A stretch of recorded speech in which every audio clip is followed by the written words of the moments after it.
Good day, ladies and gentlemen. Welcome to another episode of the Kennedy Report. I'm back with my friend Matt Gaspers. Matt, how you doing? Doing well, Kennedy. Thanks for having me on. It's always good to talk with you. It's always a good day when Matt comes on because Matt does all the research and I don't have to. And then he comes with all the facts, which is nice. Today, ladies and gentlemen, we're going to be speaking about the question of the resignation of Pope Benedict XVI. I want to give a little bit of a preamble before I do that. Um, I don't have any personal problems with any individual who holds a different view on the papacy within sort of reasonable limits. And I understand that the very confusing time within which we live facilitates or foments various reactions to the difficulties and confusion coming out of Rome. And I'm not here to fault anybody who has a different view of who is or who is not the Pope. That being said, I do agree with Matt's analysis. And that's why we're doing this show, is because I believe personally it's correct and it's my channel. Um, so, for all of you out there who are viewers and listeners and scholars and so forth, it is not my intention to be hosting debates or various episodes with a contra position. That's just not my mandate, so to speak. This is what I believe, and I'm going to share this. It is no slight to anybody, but please nobody reach out to me and say, you really got to have so and so on, or can I come on? I'm just not going to do that. It's just not something I want to do. And I want to read a quote from a man who is a state of a contest of the most reasonable sort, Mr. John Lane. If individuals don't know who he is a state of a contest thinker. But I do read some of his work because I do find him to be extremely reasonable. And the reason I'm reading something from him here is because here's a man with whom I disagree on the papacy, but he has something very insightful to say about what we should do in situations when we do disagree on the papacy. I'm just going to read quickly from an essay that he wrote. And he wrote, "For dogmatic sedevacantism is precisely a usurpation of authority, the imposition of personal judgments of contingent facts upon others, which is the very mark of authority. A man with authority has a duty of forming a judgment personally, with or without prior consultation, and an equally clear duty in certain circumstances to impose it under pain of some kind of sanction upon those subject to him. A man without authority has no right to expect others to agree with him beyond his capacity to persuade them by argument." And he goes on to say that St. Thomas Aquinas is perfectly clear about this. And I think that quote is very adequate because we're talking about something with which people have, let's call them lawful disputes. And this is just the opinion of this podcast and of Matt Gaspers. And that's my preamble. So everyone knows. Good. Very good. Thank you, Kennedy. Now, before we get into it, if people want to read your two very well cited, very well sourced, lengthy, and informative articles, which have been checked by a master theologian, where can they do that? So at this point, unfortunately, it'd be difficult to get a hard copy of the paper. It's divided into the article is a two-part series published in the current edition of Catholic Family News, and part two will appear in March. The best way to get access right now is by subscribing to our e-edition, which is a digital edition of the newspaper. You see it on your screen right now. And what's great about this is it doesn't only get you access to the current newspaper, but as you can see, basically an archive of back issues going back more than a couple of years. I'm scrolling down now so you can see all the different, and then there's a second page of those. So let's click on real quick the February issue, which is where my part one of this article appears. So you can read it. This is how it appears in the paper. That's basically a PDF version of the paper itself. You can double click on Sorry, the. Matt, did it come up on a different tab? It's not showing up on the one we're sharing right here. Oh, maybe it did. Let me back up We can here. just change that tab that you're sharing. Okay. Yeah, let me share screen and then come up share, and let's see if that There you works. go. There we Yep, go. we see it now. So this is an example from the February paper where part one of my series appears. So we have, um, let me scroll down a little bit here. Anthony Or actually, Stein, here, Dr. Professor Anthony yes, Stein. Love it. that's right. So let's click on this one here, and I'll click on my article. So let's see, is that coming through? Okay, yeah. Yep. So Sorry, it starts with the box for putting your name and address for paper subscribers, but Right. this is what the view looks like, and you can view it. They also this is a platform called Zinio.com, and they have an app that you can download for free on your phone or tablet or whatever, and you can read it anywhere. But this is just a preview of what my article looks like in the e-edition. So it's exactly as it appears in the paper. You got all the footnotes, the pictures, and everything. So if folks want to visit, in order to subscribe to this, you just visit CatholicFamilyNews.com. I can pull that up real quick here to just show people. So let me stop sharing that, and then we'll share this page. Give me just a second. Okay. There you go. So the CatholicFamilyNews.com, and I've clicked on the new subscription tab, and then this will give you all the information about how to subscribe. So just also mention real quick, if you subscribe to the newspaper, if you want to get a physical paper, like I enjoy having something to hold in my hands when I'm reading. I get tired of reading on the computer screen all the time. Um, for those in the United States, it's $42 a year. For Canada, it's $47 a year. Overseas is a little more expensive for shipping costs, $78. But for any of those print edition options, you gain access to the e-edition as well. So it's a 2-for-1 thing. Or if you only want the e-edition, it's $32 for the year. So Okay. please subscribe. That's a great idea. All right. Good. I'll just add myself back. Yeah, ladies and gentlemen, check out Catholic Family News. I'll put the link in the description to this podcast when we're done. And now, last promotion, ladies and gentlemen. I'm going to Italy this fall, and we're going to visit, among other things, the tomb of St. Peter, who we all know was the Pope. And here's a quick promo for that video, or for that for that pilgrimage. The trouble in Rome. It is easy to forget about one unshakable fact. Our church is the Roman Catholic Church, and Rome is the Eternal City. What a perfect time to go on a pilgrimage to the Eternal City and the other monumental sites of Catholic heritage in beautiful Italy. Join Father Albert Callio and me this November as we tour through the shrines of Italy and the Amalfi Coast as we attend daily Mass in the Old Rite in the footsteps of St. Peter and St. Francis. Click the link in the description to register for this once-in-a-lifetime pilgrimage to discover the heart of the Catholic faith in the heart of the old Roman Empire. Visit kennedyhall.ca/Italy or click the link in the description. All right. And I'm happy to say that we are advertising the pilgrimage in the March issue of CFN. I hope you guys get a great turnout for that. And we both know Father Albert is wonderful, so he'll be a great guide. Yes, it's kind of like Proverbs 31, an ideal wife who can find one, a traditional Dominican who can find one, and we found one. There's Father Crean. Right. Father Crean is quite good. Father Albert Callio. There's not that many traditional Dominicans left, so it's great to have one. Yes. All right, let's get into the meat of this. Sure. So as I mentioned earlier, this is a 2-part article. It's close to 8,000 words, I think, not including the endnotes. So it is a pretty lengthy read, but I tried to go in depth while summarizing at the same time. I can't touch on every facet of this question, but the article is called "Is Francis the True Pope? Revisiting the Debate." And the springboard, the inspiration for this article series was actually an online conference held last December, which was hosted by Dr. Edmund Mazza and some colleagues of his. And just as an aside, I think very highly of Dr. Mazza. I think he's a very nice Catholic gentleman, very sincere, humble, faithful. I happen to disagree with him on this issue, but I do hold him in high regard. So the title of this online conference was "Is the Pope Catholic? A conference seeking the truth about the two popes," with the latter being a reference to Benedict XVI and Francis, of course. And for those who may not be familiar with Dr. Mazza, he's become pretty well known in recent years for promoting the position that Benedict XVI never validly resigned the office of Supreme Pontiff, and therefore Jorge Mario Bergoglio was never validly elected and is thus an anti-pope. So he was joined by some other folks, Father Paul Kramer, Anne Barnhart, Elizabeth Yore, and actually Archbishop Carlo Maria Vigano made an appearance. He gave a presentation, a video address, which I might I quote from it at the end of part two of this series, but I might bring up that quote sometime during the broadcast today.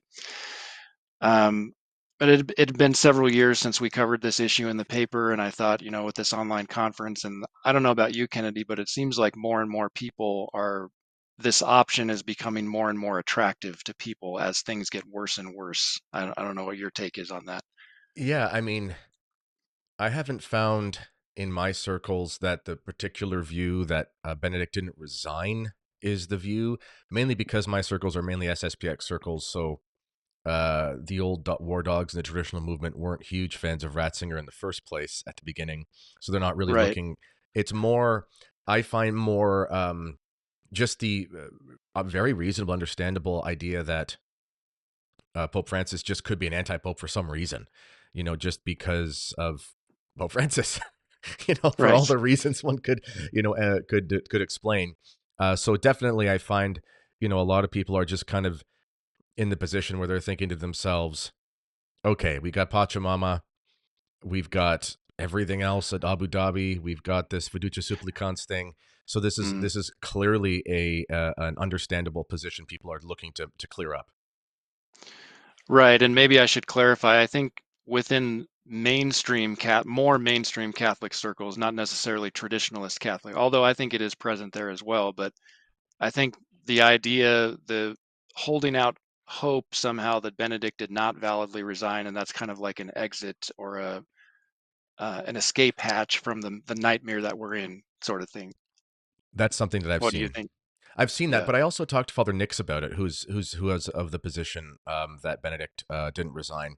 But he also said to me he didn't hold that position because he believed Benedict was like the traditionalist savior. It just he held that position because he just believed that position. So it's all Right. these are all over the map that people hold these positions. Right. Yeah, Fair enough. Yeah. yeah. So essentially, in part one of my series, I stick to focusing on Benedict's resignation and the various objections that are brought forth. One book that I read while doing research for this series, which I find to be a very good resource, is by Stephen O'Reilly, and it's called "Valid?" question mark.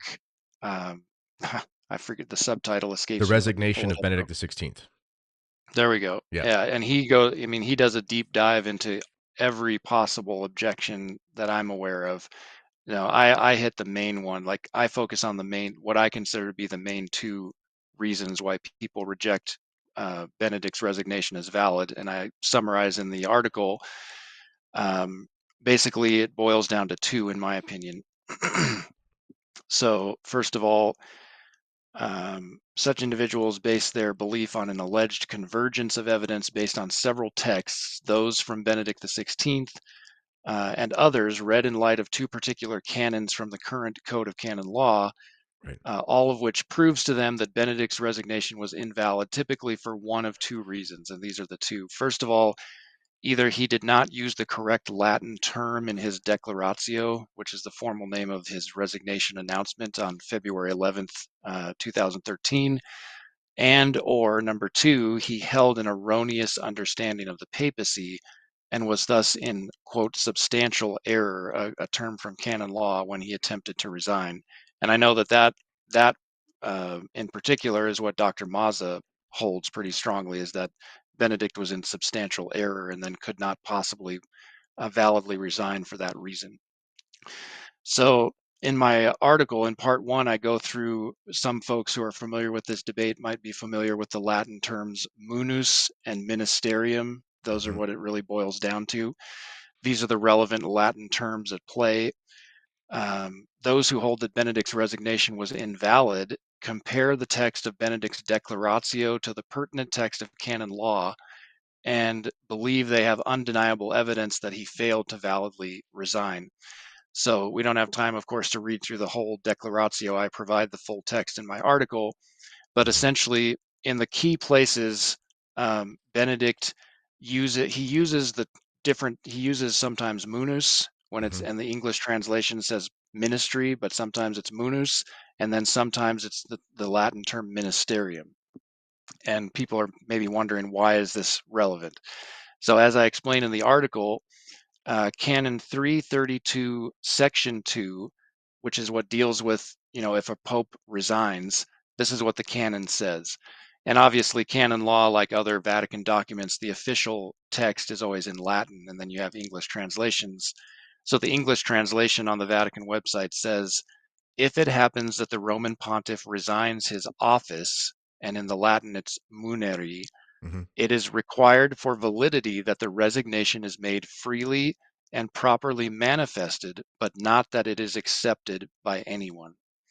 So here's where these Latin words come into play in the Declaratio.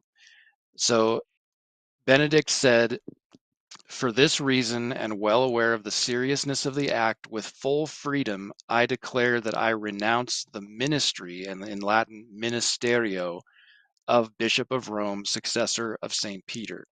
So those who claim he didn't use the right Latin word, because in canon law it says if he resigns his office, which is muneri, well, why didn't Benedict say muneri or munus in his declaratio? That's the argument. So it, in their minds, it proves he didn't say it right, so therefore it wasn't valid. Um, so I'm going to quote a little. I provide this quote in my article. This is from Stephen O'Reilly's book, Valid: The Resignation of Benedict XVI. He observes in that book that the quote, the canon in question specifically lists only two conditions that are required for validity. The first is that the resignation is made freely. And I know there are arguments, as I'm sure Stephen recognizes. Some people claim, well, Benedict was under duress, he was pressured to do this. But he said on multiple occasions after his resignation that to call it into question on those grounds is absurd, I think was the word that Benedict used.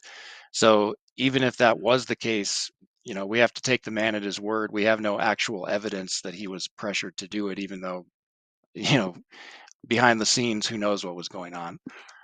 Um, Can so I just Stephen can I just says, I just want to jump yeah, in there quick too. go ahead. Duress. So um this is kind of like that term invincible ignorance. These terms are very specific, okay? Everyone is under some sort of duress from some way to make some sort of decision when it's pressure. But for something to be Right. invalidated because of duress, it must mean that they're in a position where uh, basically uh, they're incapable of making a free will decision, essentially because of some sort of grave fear. And Mm, if someone's going to argue that, then they're going to have to prove that that's a valid situation that he was under. Of course, the Pope has enemies. Every Pope has right. enemies. I mean, Peter had an enemy. His name was Judas. Like Yes. every single Pope has wolves around him who want something out of him.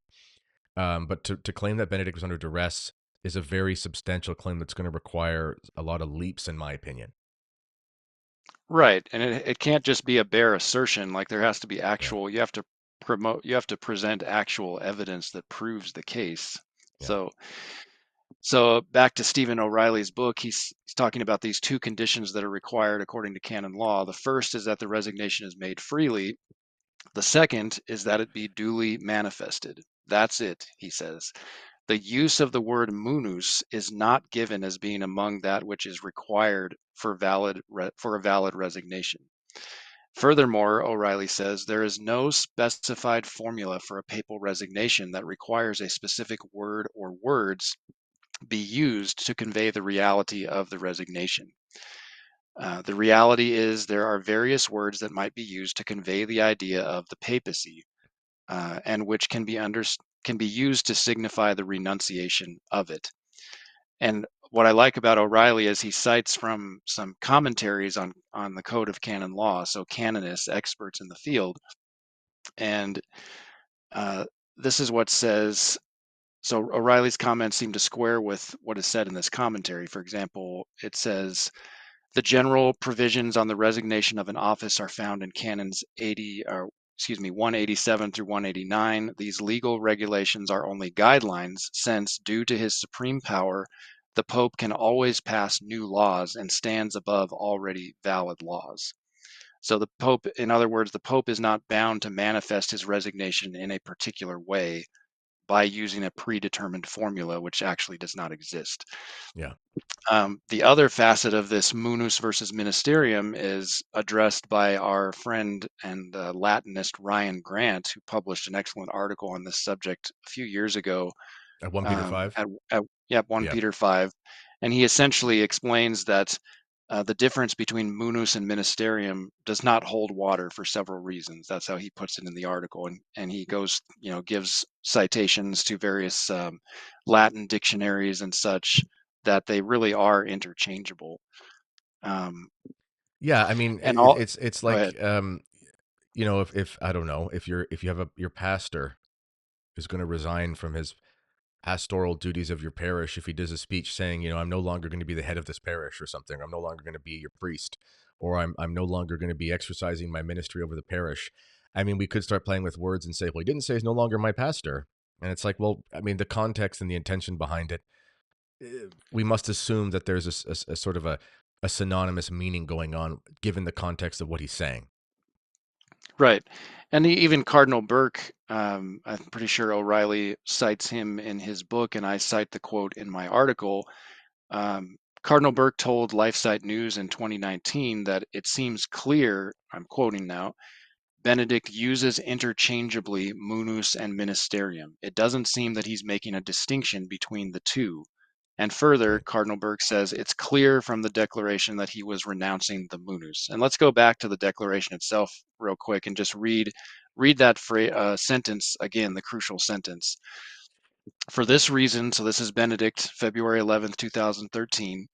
For this reason, and well aware of the seriousness of this act, with full freedom, I declare that I renounce the ministry of Bishop of Rome, successor of St. Peter, entrusted to me by the cardinals on 19 April 2005, in such a way, he said, that as from February 28th, 2013, at 2000 hours, the see of Rome, the see of St. Peter, will be vacant.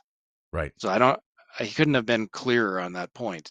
If he's going to resign in such a way that the see will be vacant, obviously he's resigning the office. That's right. Yeah. Yeah. So he means So he that's means there's going to be no pope. right, and Yeah. he Yeah. specifically says, this is the result of that is going to be the need for a conclave. He says the see will be vacant, and a conclave to elect the new supreme pontiff will have to be convoked by those whose competence it is. So if there's a need for a new supreme pontiff, which is the Bishop of Rome, the Pope, clearly he intended to resign and vacate that office, vacate the chair. Today we're celebrating the feast of the chair of St. Peter. He Hmm. vacated that chair effective 2000 hours on February 28th, 2013. That's right. So that's kind of the munus versus ministerium argument. The other one that I focus on in part one of my series is the substantial error, which I think is a little more of an interesting argument, so I spend quite a bit of time on it actually. So essentially, some hold that Benedict's resignation was invalid due to what the Code of Canon Law calls substantial error in Canon 188. Here's what that canon says. And this is in the section of canon law dealing with resignations in general from ecclesiastical office, not just the Pope specifically. So it says, quote, a resignation made out of grave fear that is inflicted unjustly or out of malice, substantial error or simony is invalid by that last phrase is what they really, those who hold his resignation as invalid really hold up as, okay, if he's in substantial error, then it's automatically by the law itself. No one needs to make some sort of formal declaration. The argument goes, if we can demonstrate that he was in substantial error, it's invalid by the law itself, and nothing more needs to be declared by a competent authority. Let me just Um, jump in there quick. Go ahead. While you were reading the Gremlins, they don't like technology. While you were reading the Oh, canon, I'll read the canon yes. again because it went garbly there, like the Zoom robot voice thing it does sometimes on Oh, Zoom on but these calls. So I'll okay. read it. Canon 188 says, "A resignation made out of grave fear that is inflicted unjustly or out of malice, substantial error or simony is invalid by the law itself." So key terms there: grave fear, not just fear, grave fear. um, substantial error or simony is invalid by the law itself. So that's just so everyone knows that. Yes. Yes. And O'Reilly, I'll quote from his book again, as I do in the article. He just provides a really good, succinct summary of what this position is. So this is O'Reilly summarizing the position that Benedict was in substantial error and therefore his resignation was invalid. Pope Benedict XVI held erroneous views about the papacy even before he was elected pope, so the argument goes, by which he erroneously believed that the papacy could be bifurcated or divided into a papal diarchy comprised of an active and a contemplative component. Benedict attempted to retain either a part or the whole of the papal munus when, in the Declaratio, he resigned the Petrine ministry or ministerio, signaling that he intended to resign only the active ministry while retaining the Petrine office or munus in whole or in part. However, given it is impossible to split the papacy, Benedict's attempted partial resignation constituted a substantial error which invalidated his resignation per Canon 188. So that's Stephen O'Reilly's summary of this. And he also explains in his book that most of these folks also hold that Benedict held to some sort of sacramental understanding of the papacy, like the papacy is a sacrament, and so once you accept it, you can never really give it up entirely. That's the argument. Whereas we know it's really a juridical office that can be accepted and lost or through resignation or, God forbid, heresy. That's a whole topic for a whole other show, of course. So Now, proponents of this, go sorry, let ahead. me just, and the reasoning behind that, if I recall from some of this work, is because of some earlier work of Pope Benedict where he seemed to talk about the papacy in sort of a sacramental way. Is that something you found in your work? Yeah, and Dr. Mazza goes over those texts, the pertinent parts of them in the online conference last December. I quote from a few of them, within space limitations for the article in the paper. But there are a few key texts that I go over and quote from in my article. The first one is Benedict's last general audience. Almost all of the people who hold this position look to that text as like a smoking gun, so to speak. Okay. So his last general audience on February 27th of 2013, the day before his resignation took effect, this text is very, very often cited because he talked about, I'll just quote a little bit from this final address. Um, the always in regard to accepting the papacy, this is Benedict speaking, is also a forever. There can no longer be a return to the private sphere.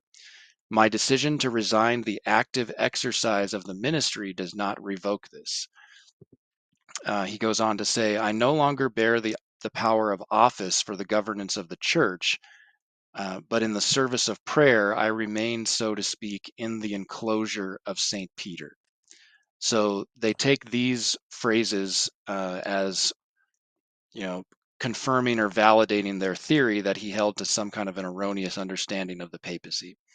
Hmm. But as I observe in my article, his statement that he resigned the active exercise of the ministry, let me skip ahead a little bit. What is he? So he says, yeah, if to remain in the enclosure of St. Peter, these are held up as proof that Benedict believed he would retain somehow the papal munus following his resignation.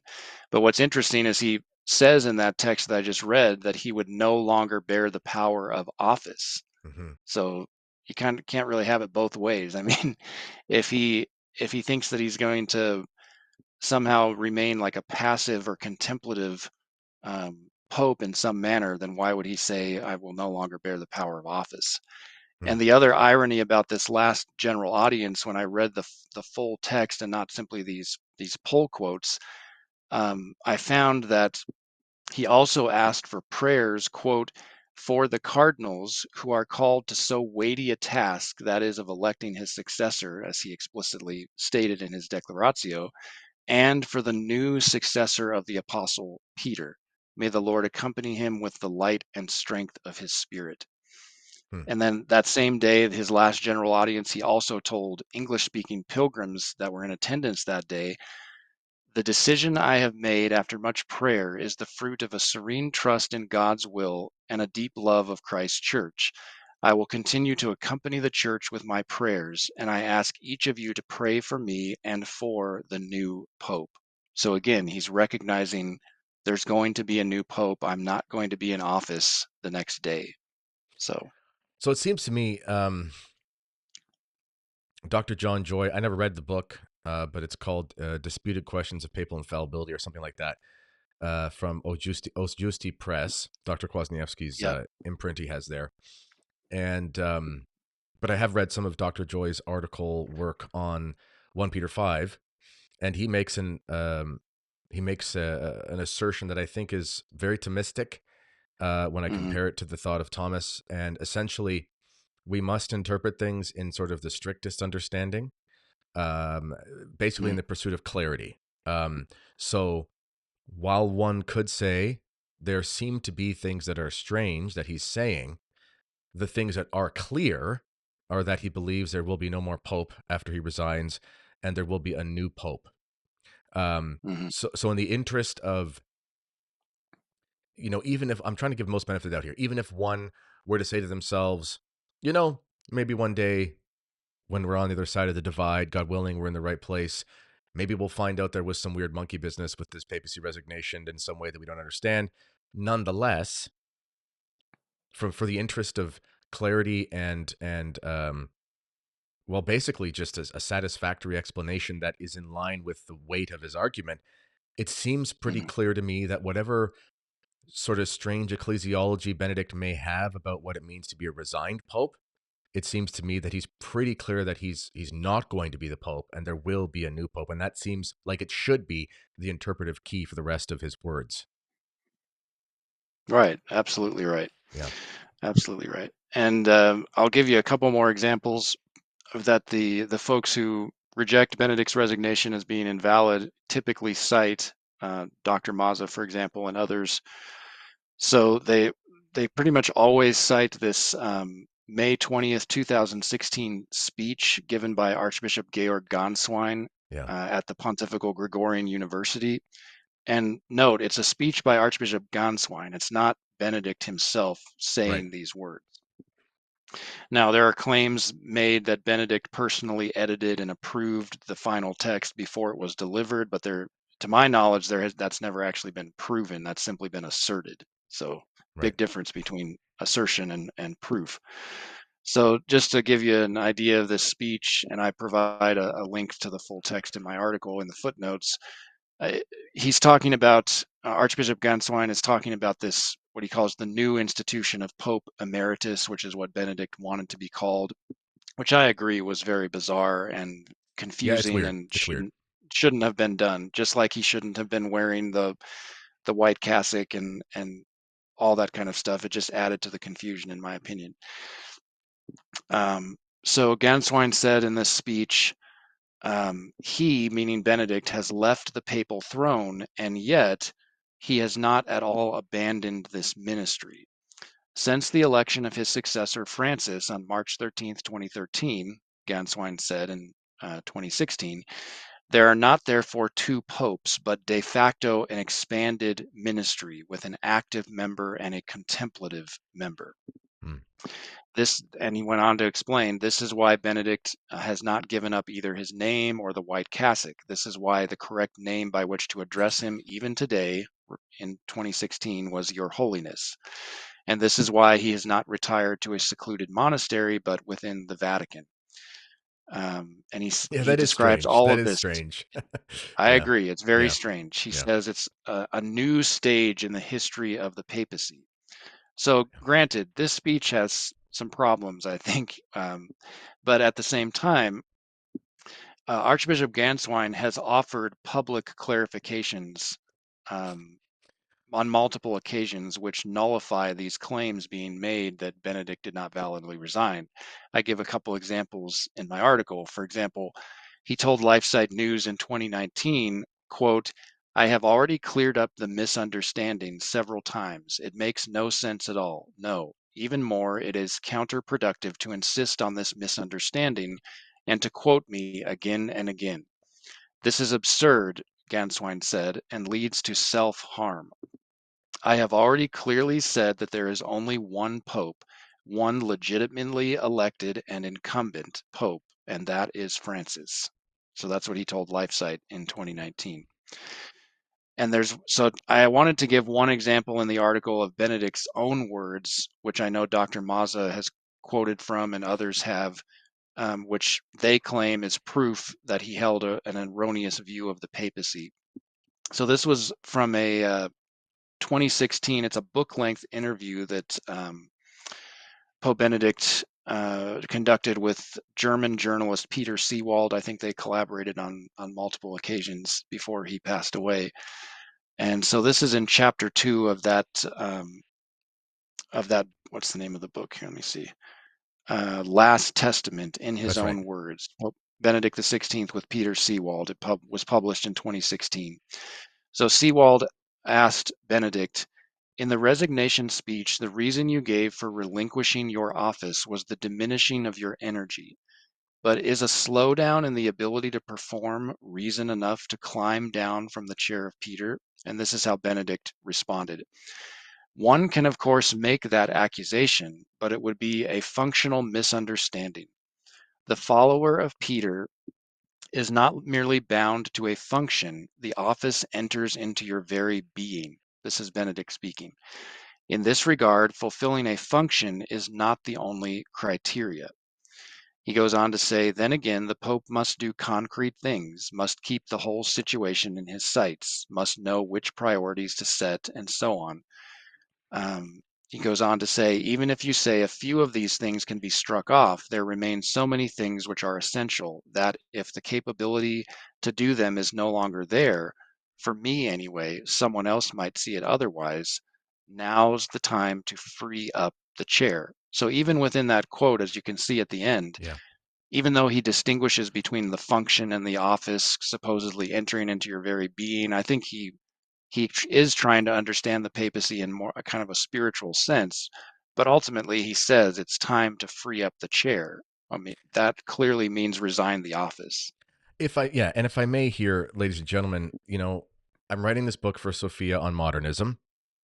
The line I underlined, which you have bolded in the article, let me read it again here. It's from Ganswein, and he's talking about a new stage. He calls it a new stage in the history of the papacy.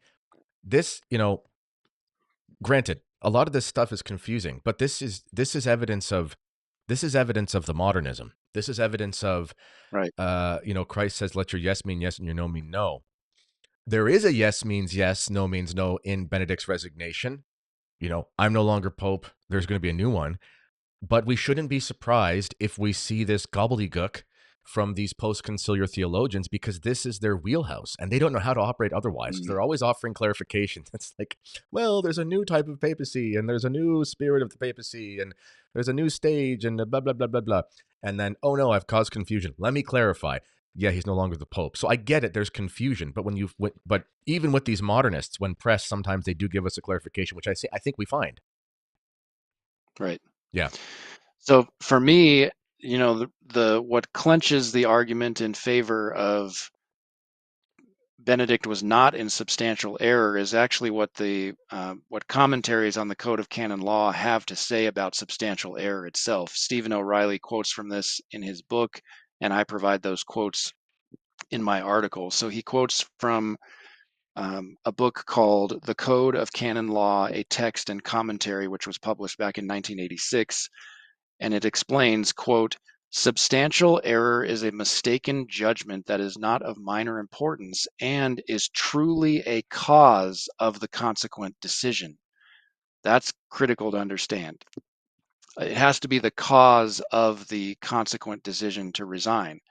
Benedict did not resign because he held a false understanding of the papacy. That had nothing to do with it. Even if he did hold to some errors in that regard, he said, I'm slowing down, I'm getting weaker, I don't have the stamina anymore to bear the burdens of the office. That's why I'm stepping down. It had nothing to do with any claims about he held a weird view of the papacy. That's right. That's right. Well, yeah, that's right. You make a good point. Listen, just to clarify, ladies and gentlemen, um, we have the resignation. The resignation is very clear. The people commenting on the Latin usage, listen, I can read Latin pretty well because of my background in Spanish, French, and Italian, but I would never claim to know how to use Latin better than someone like Ryan Grant. So if a guy like that is saying that these words are used all the time the same way, I'm just kind of going to go with that because I think that's the best way to do it. Right. Yeah. And then a newer commentary on the Code of Canon Law, which was published, I think several of the same people contributed to it, published, I think, in the year 2000, 2001. This is what that commentary has to say. Substantial error is a mistaken judgment which affects the essential elements of the resignation in terms of either the cause or motivation for resignation or the nature of the resignation and its consequences. And then it gives a practical example. An example could be a diocesan finance officer who mistakenly thinks one must resign when a new bishop is named, even though one's term has not expired. So that's an example of how you have this mistaken belief, this error in your thinking. Oh, I have to resign because of this reason. And that's why I resigned, even though it was a mistaken assumption. That's simply not in play with Benedict's resignation. Mhm. Here's what he said in his declaratio as regarding why he resigned. After having repeatedly examined my conscience before God, I have come to the certainty that my strengths, due to an advanced age, are no longer suited to an adequate exercise of the Petrine ministry. That Right. was his reason. Whether you agree with it or not, that was the reason. It had nothing to do with errors about the papacy. Right. Okay. That's good. And that's basically the end of the first part, correct? That's in the February paper. Correct, yes. So in the second half, and I know we've been going for a while now, so I'll keep it brief, but the doctrine, which is basically the common doctrine of the church, on this question, it's a doctrine called the peaceful and universal acceptance of a pope is proof that he is the valid pope. Mhm. And I know that Dr. Mazza and others, don't really give much credence. They think that this doctrine has been violated or contradicted by historical circumstances. For example, during the Great Western Schism, I know is one that Dr. Mazza cited during that online conference last December. But I show in this article that it really is, it's by very credible preconciliar non-modernist theologians. It's classified as being theologically certain. So it's not a dogma of the Right. faith. It hasn't been formally defined as a dogma or something, but it is the common doctrine of the church Yes. held by many, many theologians throughout the centuries. So this is something else which really proves to me, even apart from all of the claims about he didn't use the right Latin term or he was in substantial error, this really proves that that Francis Bergoglio is the true pope. So I quote several authorities, theological authorities, in this part two of my article, which will come out in the March paper. So one of them is Cardinal Louis Bilot, I a love Cardinal Bulow. I love Cardinal famous Bulow. Jesuit theologian, Yeah. from his work Tracticus de Ecclesia Christi. Um, he actually served in the Holy Office under Pope St. Pius X, and if I recall Yes. correctly, he may have been involved with the writing of Pascendi. I think he probably was. Yeah. So this is what he says regarding this question of peaceful and universal acceptance. Finally, whatever you think about the possibility or impossibility of the aforementioned hypothesis, he's writing in this section of his tome about the possibility of a heretical pope. At least one point must be considered absolutely incontrovertible and placed firmly above any doubt whatever. Cardinal Bilot. The adhesion of the universal church will always in itself be an infallible sign of the legitimacy of a determined pontiff, and therefore also of the existence of all the conditions required for the legitimacy itself.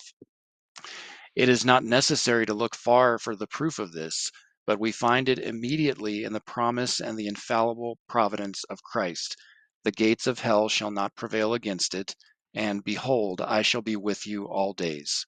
Quotes from our Lord in the Gospels. Um, and he says, as will become even more clear by what we shall say later, God can permit that at times a vacancy in the apostolic see can be prolonged for a long time. He can also permit doubt to arise about the legitimacy of this or that election. He cannot, however, permit that the whole church accept as pontiff he who is not so truly and legitimately. Hmm. And he goes on to put a fine point on this.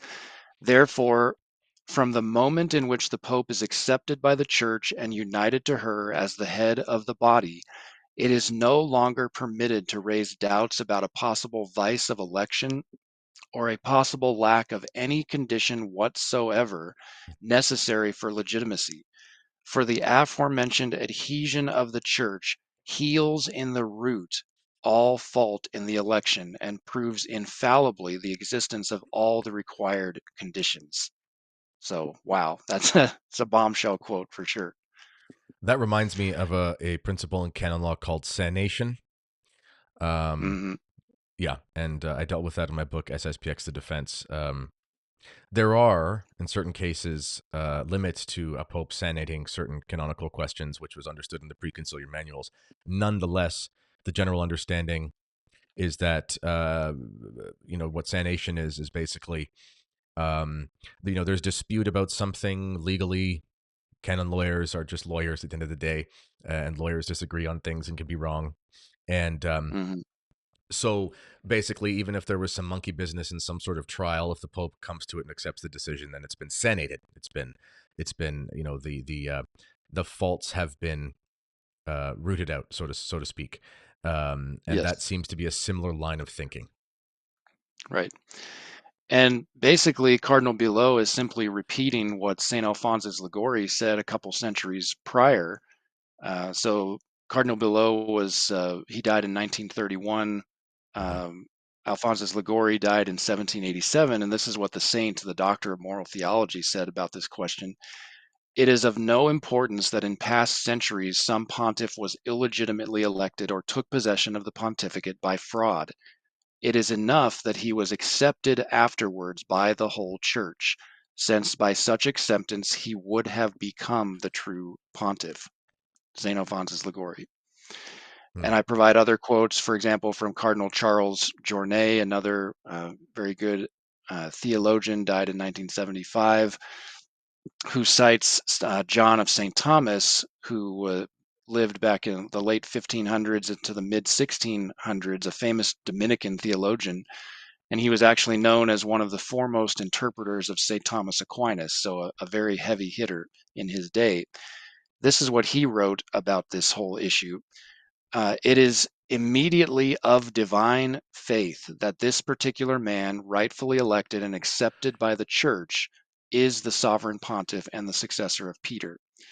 The conclusion is shown to be de fide in itself and Hmm. for us by virtue of the election accepted pacifically, meaning peacefully, by the church. It is impossible that the church err in accepting a sovereign pontiff in particular, since it accepts him as the supreme and animated rule in proposing things of faith.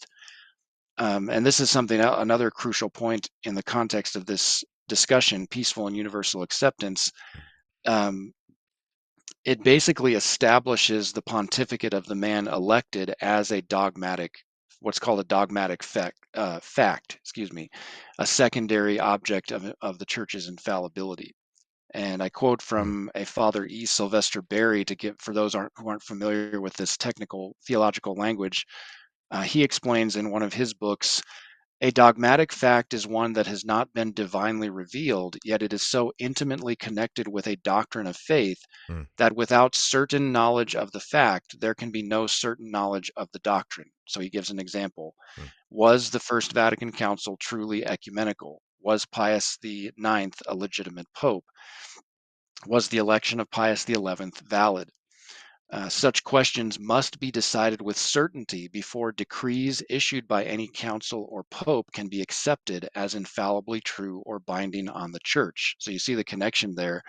if we can't have infallible certainty about who the Pope is at a given time, then as Monsignor Gerard van Noort observes in one of his books, I quote from him as well, he says, um, one can readily see that on these facts hang the questions of whether the decrees of the First Vatican Council are infallible. In other words, was the First Vatican Council legitimately assembled? Was it truly an ecumenical council? Was Pius XII legitimately elected Bishop of Rome? Um, Hmm. to give a practical example, if we don't know with infallible certitude that the Pope is the Pope, if he issues a dogmatic definition, how do we know that that's truly Hmm. dogma or not if we don't know that he's truly the Pope? The Right. church has to have a means of knowing that the Pope is truly the Pope, and that means is the peaceful and universal acceptance. That's my understanding.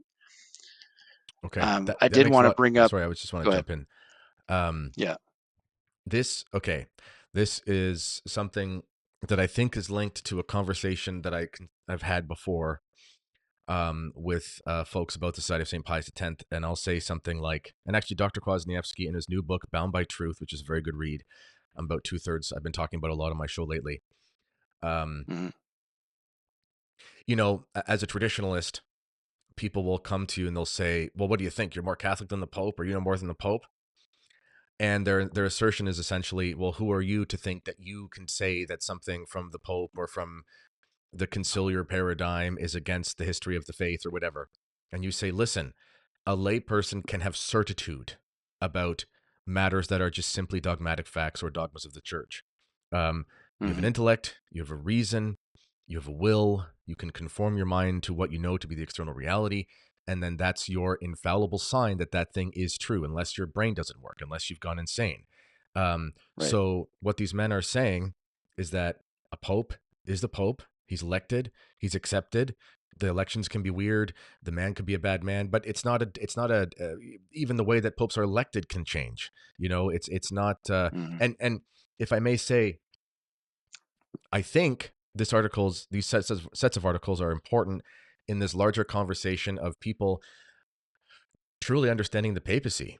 Um, Right. there's people like the term hyper papalist or ultramontane thing, and ultramontane can be a good term depending on how you use it. But nonetheless, I think what we're seeing right now with all these debates about the papacy and Benedict and so forth, I think it's more indicative of something like we just kind of have um, a muddled confusion about the papacy. Um, Hmm. I think we look at the realistic and very. What's interesting too is these theologians you're citing. These theologians are from a very ultramontane era, where they wouldn't even Hmm. conceive of a Pope Francis being possible. We're Right. talking about theologians during the reign of the Gregories and the Piuses of the 19th century, and Leo the 13th, Pius X, 11, 12. We're talking about people working on their theology during a time of excellent papacies, and Hmm. and even they're being extremely practical. They're not appealing to the holiness. They're not appealing to the goodness of the Pope. They're just saying it's just simply a fact. Don't overcomplicate it. That's what I get from it. Yeah, absolutely. Absolutely right. And as I said earlier, it boils down to in order to have infallible certitude that a dogma defined by a given pope is truly a dogma. For example, the Immaculate Conception under Pius IX, the Assumption under Pius XII. In order to accept those as dogmas, we have to know with infallible certitude that those popes were actual popes. Mm. And the means by which we do that has nothing to do with their personal sanctity or anything like that. It's that they were peacefully and universally accepted by the church. That's how we know. And I did want to point out before we wrap up here. So Dr. Maza gave one example during the online conference last December. He questioned the authority of this teaching um, on the grounds that historical fact contradicts the theory. And he brought up the example of um, the beginning of the Great Western Schism when Urban VI was elected, and then months later, the cardinals who elected him basically changed their mind because he wasn't being very nice to them. He was being pretty harsh towards them, and they elected an anti-pope who took the name Clement VII, who was also he was actually one of the cardinals who participated in the conclave that elected Urban VI, if I recall the history Yep. correctly. And so Maza essentially said this invalid election was not healed when all the cardinals universally and peacefully accepted Clement VII.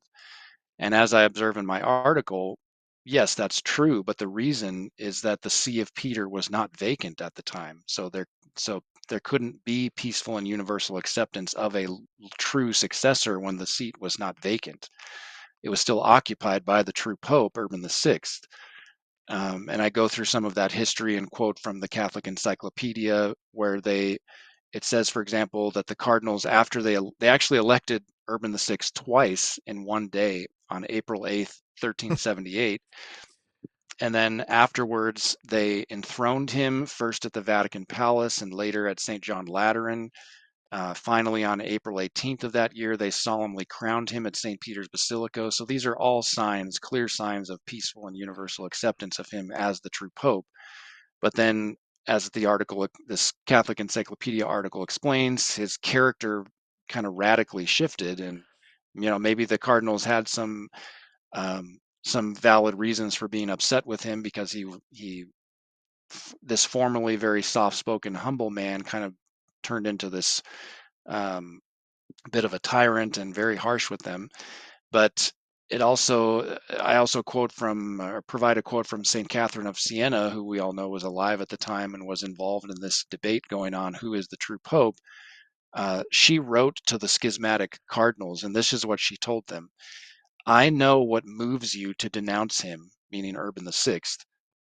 She said it was your self love which can brook no correction. For before he began to bite you with words and wished to draw the thorns out of your sweet garden, you confessed and announced to us, the little sheep, that Pope Urban VI was true Pope. So the irony is that the Great Western Schism actually occurred precisely because the cardinals of the day chose to reject the man whom they had peacefully and universally accepted as the Pope. That's what caused the Great Western Schism.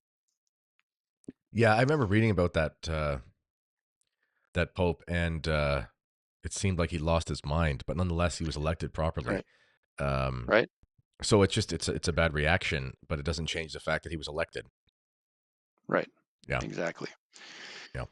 So, I mean, that's a brief overview of this article series, which I mentioned is I think close to 8,000 words. So it's you definitely get your money's worth if you subscribe to the paper to read this and get all the footnotes, citations, and everything else. But as I say in the article, and I just want to make this very clear, I don't hold the position that I do because I'm a fan of Pope Francis. I think people who are familiar with my work know that, you know, probably don't need to say it, but just to reiterate it, I hold the position that I've explained during this show because it is the position of the church and in accord with her infallible judgment. Um, as I say in the article, it'll be for the church herself to decide the question of not only Pope Francis, but all the post-conciliar popes who have led the church into this catastrophic situation we find ourselves in today. Um, but we can't take it upon ourselves as private individuals to make that kind of a judgment, whether or not the Pope is valid or not. That's simply not within our purview as laity, or even as clergy. We just can't do it. Do you mind if I end with Bishop Vigano's quote that you have at the end of the article here? I can read that for the audience because I think this kind of Yeah, sums up. I wanted to definitely wanted to bring that up. So just to recap, Archbishop Vigano addressed the online conference last December, and he had some very, you know, strong words for Pope Francis, but ultimately towards the end of his speech, he said the following that Kennedy's going to share. Yeah, he said, "Can we therefore be morally certain that the tenet of Santa Marta is a false prophet? My answer is yes. What we cannot do, because we do not have the authority, is to officially declare that Jorge Mario Bergoglio is not Pope. The terrible impasse in which we find ourselves makes any human solution impossible.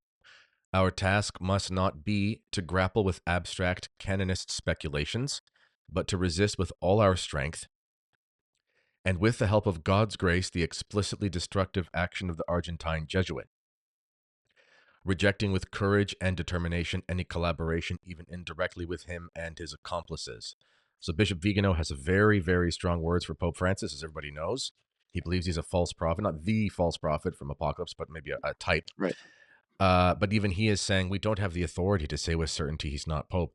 And this goes back to even my quotation earlier, my citation of a very reasonable and learned sedevacantist, Mr. John Lane, who himself espouses that he personally is morally certain that the see is vacant, but he rejects, and he uses in his article, he says energetically, he rejects energetically the notion that one can dogmatize that and expect it of another. And I'm not suggesting that the individuals who have been critiqued in this show necessarily expect that of another person. In fact, Dr. Mazza does not act like that. So that's not a critique of Dr. Mazza in the slightest.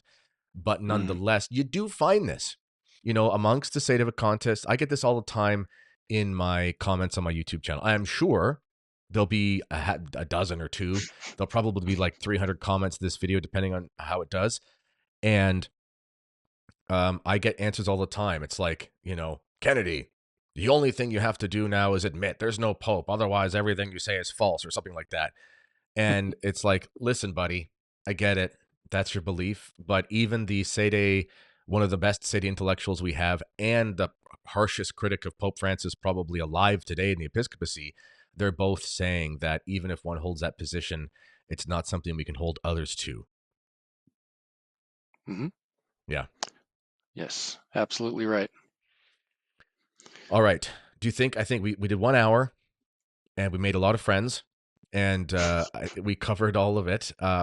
Ladies and gentlemen, I'll just pull up Catholic Family News one more time for you so you can see how to get that. You see it on the screen. Just go to CatholicFamilyNews.com. You can click on the February edition. You can click the preview there. It brings you right to here. And, you can go down and I think you it. can, I think the option to subscribe is at the top of that page, if I remember correctly. is it? So if you Subscription yeah, there options? we go, subscription options. Right. Or And if then you just go to CatholicFamilyNews.com, the homepage, and click on the new subscription tab, it will take you to where Kennedy is right yeah, now. right there, new So new subscription. subscription. Yep. Boom. And then also, yeah, so there's lots. It's pretty easy. It's a good website, easy to do. Ladies and gentlemen, $40 a year. Come on. Don't have And like, just to reiterate, if you wanted to gain access to these articles that we've been discussing today, you'll need to subscribe. I mean, you can subscribe to get future paper editions if you'd like to, but it's through the e-edition that you'll gain access to these articles. right, So you because, can, yeah, and again, if you subscribe and want to get a physical paper, like I have the physical copy of the February paper here, you will gain automatic access to the e-edition in addition to getting the paper delivered to you. excellent. So, So if you're sitting on the subway or whatever on your way to work, sitting in traffic, and you want to just have something you can pull it on your iPad or your phone, give that a subscription. You can read that. All right, ladies and gentlemen, I think that's it. Anything else to say before we go, Matt? oh, just thanks for having me on, and I hope that the pilgrimage later this year is a great success. Godspeed Yes. to you. Thank you. All right, ladies and gentlemen, as always, let me know what you think in the comments. This has been the Kennedy Report. Until next time, God bless you all.